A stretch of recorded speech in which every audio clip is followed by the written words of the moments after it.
जो आपकी शक्ति है, सबसे बड़ी चीज विश्वास की शक्ति, वो जरूर होनी चाहिए। और पहले चीज, हर आदमी गॉड पे बिलीव करता, भगवान पे बिलीव करता। अभी आप देखो, रास्ते में कहीं जा रहे हैं, मंदिर पड़ता है, मस्जिद पड़ता है, लोग वहां सलूट मारते हैं।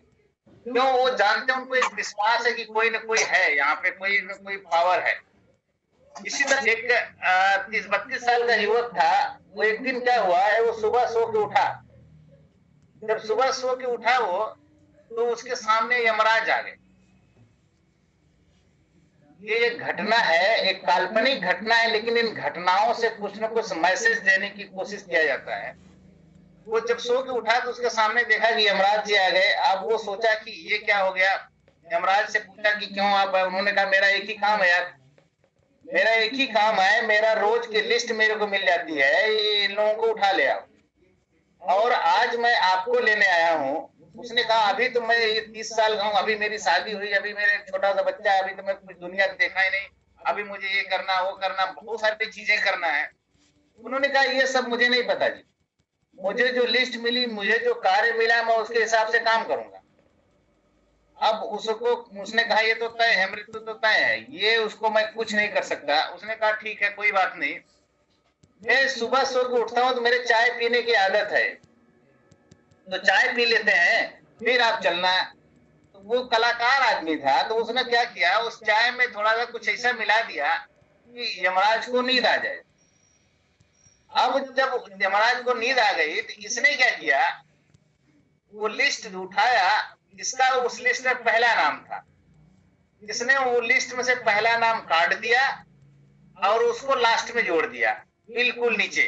उसने सोचा, मरना तो है, ये लास्ट में हो सकता है शाम हो जाए, तो मैं जिसको जो कुछ मैसेज देना, कुछ कहना हो, कुछ बताना हो, वो मैं कर दूंगा।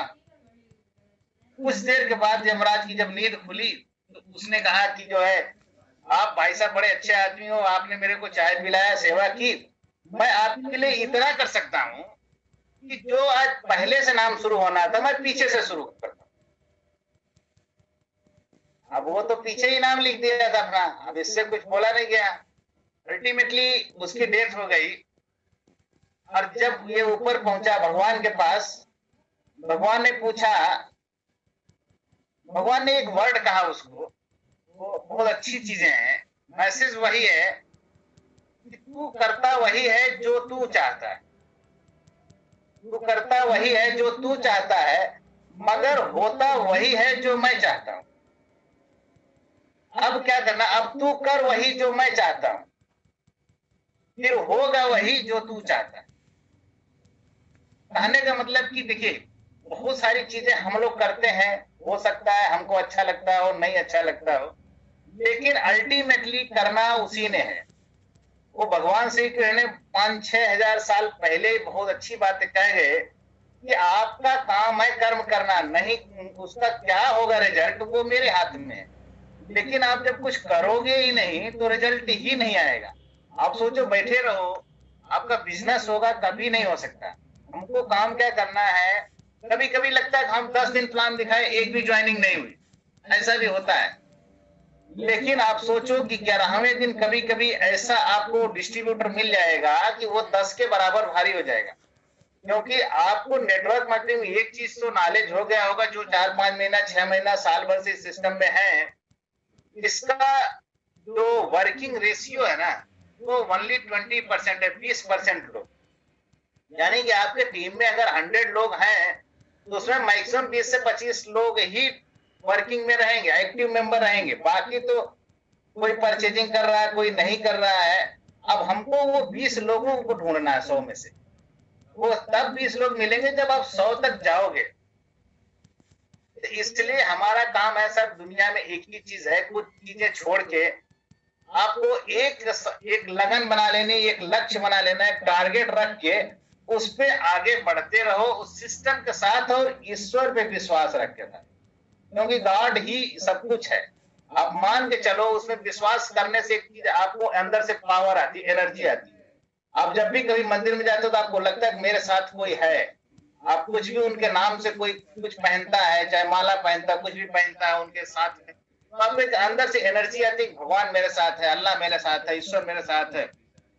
तो उसके साथ रह के हम लोग बहुत बड़ा काम कर सकते हैं। उसको अपना अपलाइन मानिए हमेशा, क्योंकि उसको अपलाइन मानने का मतलब ये है कि आप कुछ भी करिए, उसको डिवोट करिए, उसको समर्पित करके करिए। उससे होगा क्या, आप कभी भी कोई गलत कार्य करने जाएंगे तो आप नहीं करेंगे, क्योंकि आप उसको डिवोट कर रहे हैं, उसको समर्पित कर रहे हैं, अपने गॉड को, अपने अपलाइन को।